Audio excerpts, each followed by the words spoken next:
डोंबिवलीचे आयुक्त बोलतायत, आपण थेट जाऊ. आणि कुठे त्यांच्यामुळे रेसिडेन्शियलला त्रास होता का मला? इथे जे कंपनी चालक आहे त्यांचं असं म्हणणं आहे की आम्ही 70-80च्या दशकापासून या ठिकाणी आहोत. तिथे त्यावेळी या ठिकाणी 4-4 किलोमीटरपर्यंत एरिया हा रिकामा होता, पण बफर झोन न ठेवता भूखंड जे आहे ते लाटले गेले आणि अनधिकृत बिल्डिंग या ठिकाणी उभा झालेल्या आहेत KDMCच्या अंडर आणि MIDCच्या अंडर.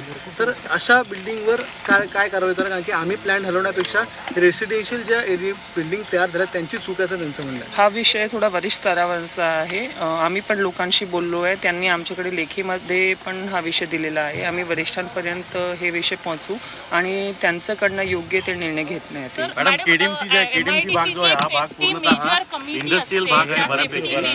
जरी MIDCचा विषय असला की MIDCकडे यंत्रणा असावी, इथली अशी काही घटना घडली तर रेस्क्यू करण्याकरता किंवा आग विझवण्याकरता, पण कल्याण डोंबिवली महानगरपालिकेची पण जबाबदारी आहे की नाही? कारण का 3-4 अमृत नोनी गॅस्ट्रिन, अपचन, ऍसिडिटी, गॅस्ट्रबल ह्यापैकी तुम्हाला कुठलाही गॅस्ट्रिक प्रॉब्लेम झाला, उपाय एकच, अमृत नोनी गॅस्ट्रिन. वारंवार अशा घडतात आणि दर महिन्याला वेगवेगळे स्फोट होतात. KDMCने अशी काही यंत्रणा तयार केली आहे का? तसा काय प्रस्ताव आहे का? तयार करणार आहे का? काय त्यावर एकदम KDMCचं म्हणणं आहे? कारण का अशी यंत्रणा आपण झाली की बाहेरून आपण सगळ्या यंत्रणा मागवतो, मग आपण या ठिकाणी नाही, आपली काल जेव्हा घटना घडली तर उलट सर्वात आधी KDMCचे 5 फायर टेंडर आपण दाखल केले होते आणि त्यांच्या मार्फत सर्वात आधी सुरू झाला.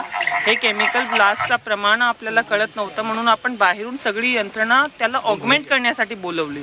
पण आज रोजी KDMCकडे जर फायर टेंडर पाहिला तर वॉटर टेंडर असू द्या, फोम टेंडर असू द्या, ते पुरेसे प्रमाणात आहे.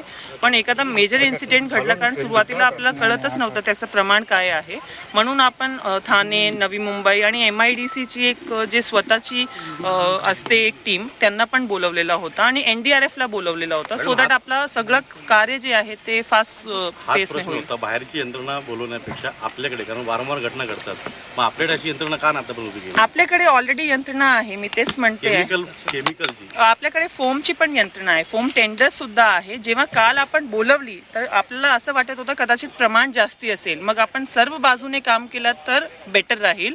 आणि ही यंत्रणा जरी आपण बोलवली, ही पण दुसरी शासकीय एजन्सीचीच आहे आणि त्याच्यामध्ये MIDCची पण स्वतःची जी एक एजन्सी असते. काल त्यांचे जॉईंट चीफ फायर ऑफिसर पण इथे आले होते, कारण it was a chemical blast and it was very much needed की आपल्याकडे एक्सपर्टीज लोक असली पाहिजे.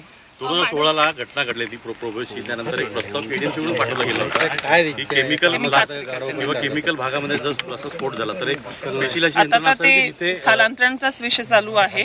तरी मी MIDCशी बोलते. नाही, MIDCची सेफ्टी मेजर कमिटी असते, या सगळ्याच्या सिक्युरिटी नॉर्म्स कंप्लीट केलेल्या होत्या का? तुम्ही त्याची माहिती घेतली? ऍक्च्युली त्याची माहिती मी नाही देऊ शकणार, ते MIDCचे लोकांकडे असेल. काल त्यांचं असं म्हणणं होतं की त्यांचे रेग्युलरचे इन्स्पेक्शन झाले होते, पण जी डिटेल माहिती आहे ते इंडस्ट्रीज डिपार्टमेंटवालेच देऊ शकतात. थँक्यू.